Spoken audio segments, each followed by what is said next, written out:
Dr. Stasha Gominak, a renowned neurologist and sleep coach, recently appeared on the Diary of a CEO to discuss the science of sleep and the truth about vitamin D. Her research is disruptive. Her data is undeniable. Yet, as she speaks, thousands of listeners shift in their seats, feeling an invisible wave of physical tension.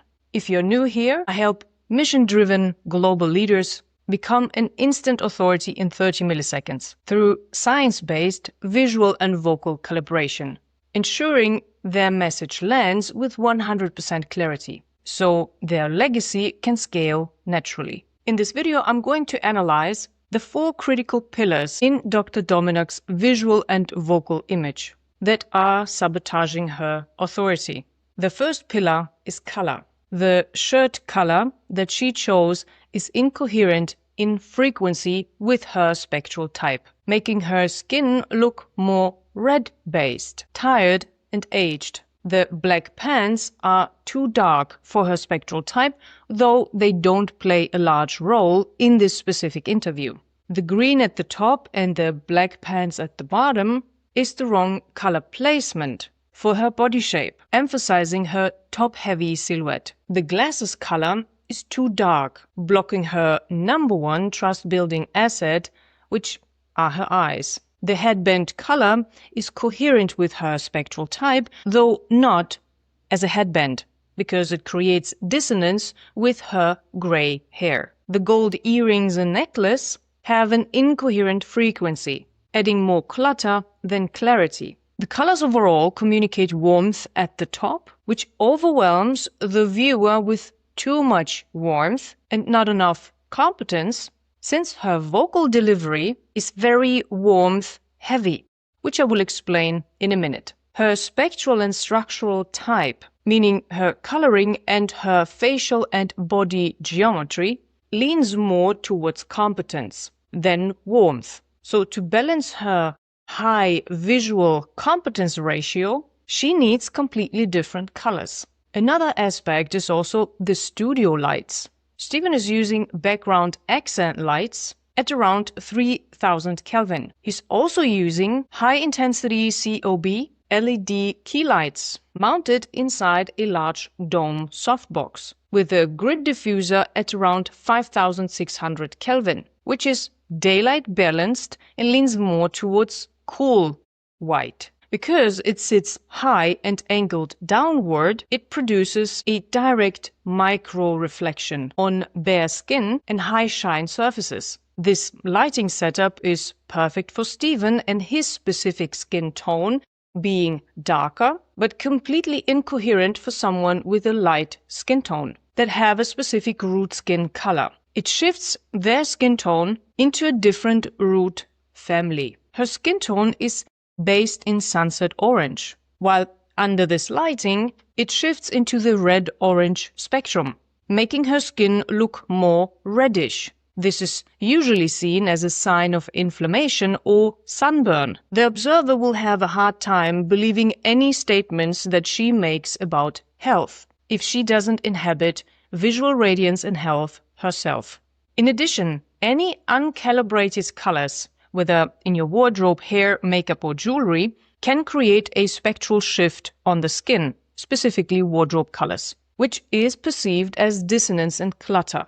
It makes the skin look tired, aged, or even sick. And this is the case with this green-brown that she's wearing, that shifts itself under the specific lighting and shifts her skin tone into the red spectrum. This visual noise overall triggers visual fatigue in the observer, distracting their brain from her message. The second pillar is the structure of your wardrobe, hair, makeup, jewelry, and glasses. The shirt fabric, neckline, and sleeve shape are not coherent with her structural type. The pants shape are also incoherent with her body shape, creating an imbalance between her upper and lower body. Her hairstyle in this specific interview also introduces more clutter instead of clarity. The glasses shape and size are incoherent.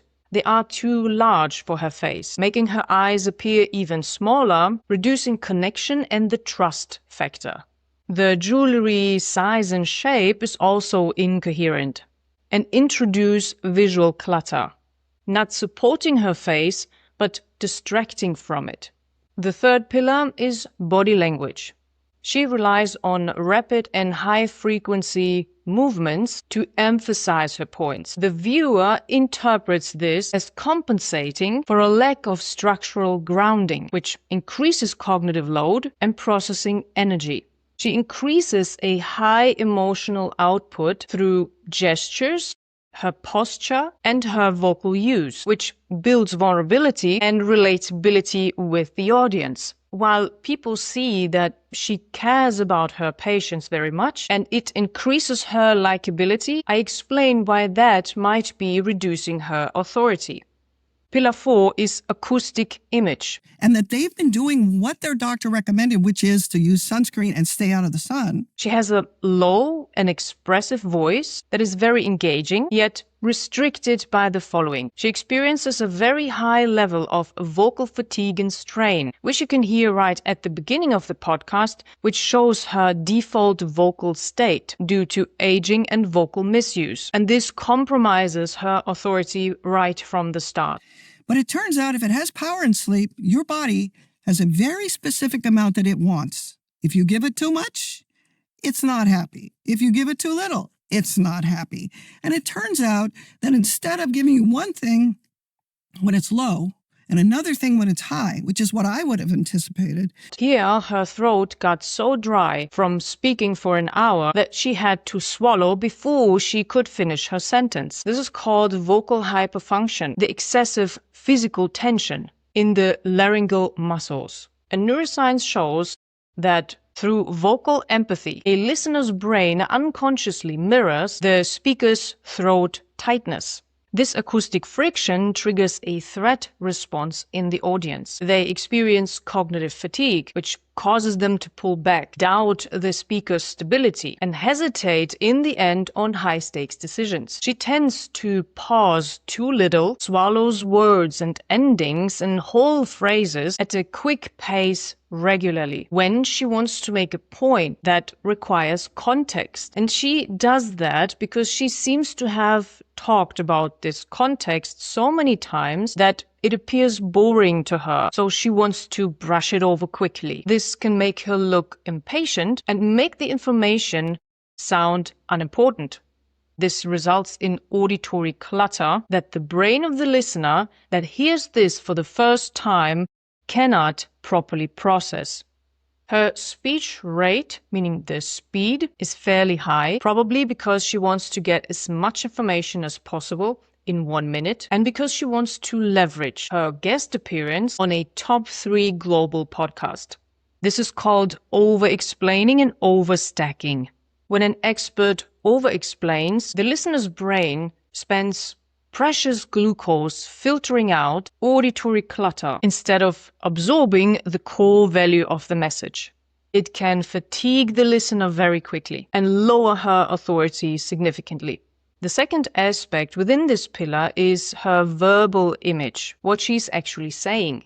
Her answers are very story-driven. There are many side stories and not much structure or data presented in a clear and understandable way.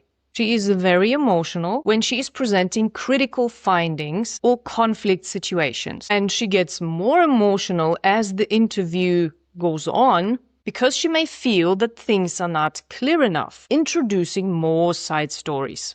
So let's just pause there. So you're saying that by asking your patients to take more vitamin D, you're saying that the body has also started to use more B vitamins, which means that by taking more vitamin D, they're now deficient in B vitamins. Here, Stephen had to stop her to confirm that he understood what she just said, because he had to. Being the interviewer, he needs to be prepared for a follow-up question. Over 90% of the audience did not get this piece of crucial information if they stayed that long at all, since the average watch time of a 2-hour podcast is only 30 to 45 minutes. Had a microbiome in their intestines. This is so old, it's unimaginable. So what is the conclusion here then? Because I do want to bring this back to Natalie and Madeline. Okay. I still haven't figured out what you told them to do. Stephen had to stop her again at minute 1:11:10, saying he wants to bring it back to the two women she was initially talking about in the beginning. He wanted to know how she solved her patient's problem. But instead of giving him a short and clear answer, she tells him the entire medical protocol from beginning to end because she believes it's complicated and that every detail matters. And she's right, it is complicated and every detail matters. And still, you can build a clear, powerful speech structure that commands respect without ever sounding like a manipulative salesperson. This can feel like her sleep protocol, her program, is not systematized and does not have a clear and reproducible structure, that she is still experimenting and that there's still no clear path to follow.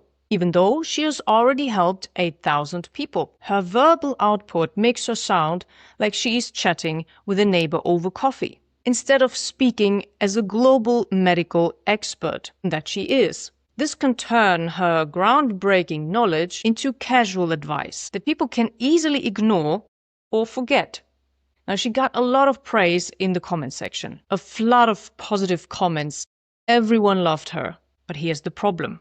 Being liked is not the same as being trusted. When an audience praises a speaker, they are usually responding to the warmth and competence ratio, where warmth is much higher than competence. This can work for a low-ticket brand like hers, but would be very devastating for a premium, high-ticket or luxury brand. If there's too much warmth without competence, the audience will never trust you enough to work with you. This results in frequent pushbacks that she gets that can sound like this. She claims her method fixes everything from insomnia to ADHD, but this is based on her personal clinic experience, not peer-reviewed clinical trials. It feels like she's selling a proprietary system rather than proven science, which makes me hesitant to buy into her program. Any perceived gap in your visual and vocal image creates cognitive dissonance in your audience, which causes a stress signal where prospective clients pull back and question the offer. And here's a comparison between what a person thinks, says, and does when they like you versus when they trust you. The internal monologue of someone who likes you goes like this. I enjoy listening to her. She seems so nice, smart, and passionate. While when someone trusts you, their internal thoughts go like this. This gives me absolute clarity. I have no doubt this investment is worth it. Publicly, people who like you will usually comment the following. She's amazing. Such great energy and insightful tips. While when someone truly trusts you, they will either not comment at all or the following. Her research results are undeniable. I need this exact system for my own sleep routine. Or, I'm in her program and it has helped me so much. The brain state of someone who likes you is very different from someone who trusts you. The person that likes you goes through a dopamine stimulation. It is entertaining, stimulating, but activates zero action signals. While when someone truly trusts you, it results in a serotonin and parasympathetic signal. The nervous system senses zero threat or noise, allowing the brain to relax and commit. The person who likes you will do the following after consuming your content. Their action spectrum revolves around consumption primarily, so they will consume everything that you post. Or they will commit only to low-ticket offers. They may like, share, and comment on your free content and try to learn and apply as much as possible from your free content, but will mostly hesitate to invest in your program. For someone who truly trusts you, their action spectrum is much wider. It doesn't stop at consumption and going for your low-ticket offers. They trust you fully to invest in your high-ticket offers. And they usually move right into your high-ticket offers because they trust you to solve the problem on the highest levels. The higher the investment of your service or program, the lower the dissonance and fragmentation in your visual and vocal image should be. And here it is not about striving for 100% trust from everyone, because you are not serving everyone. Aim to achieve a ratio of 80-20. 80% trust minimum. The remaining 20% will usually be critical commentary, any type of critique, even hate, objections, and so on, which you should take seriously because they are clearly telling you what is missing. Anything lower than 80% shows that your target prospect is not ready to commit because you have not given them enough reasons to do so. This means that your warmth and competence ratio within the 4 pillars of your visual and vocal image are not coherent enough. And I want to stress that it is not about manipulating people to buy from you. I don't support manipulation of any sort. It is about building a unified field between your visual and vocal image for maximum coherence for your own health and well-being and for your audience that then starts to understand your message with 100% clarity, without any distractions and without any barriers. This will scale your legacy naturally, without the need to grind, ruin your health, and overcompensate. Follow these 2 steps if you want to go from ignored to the 30 millisecond authority. Step number 1, measure the dissonance and fragmentation in your visual and vocal image with the world's first authority score. Step number 2, watch the authority masterclass to understand what your score means and what you can do to increase your score by 35% in the next 30 days. If this video helped you, comment below and feel free to share it with a colleague, a friend, or a family member.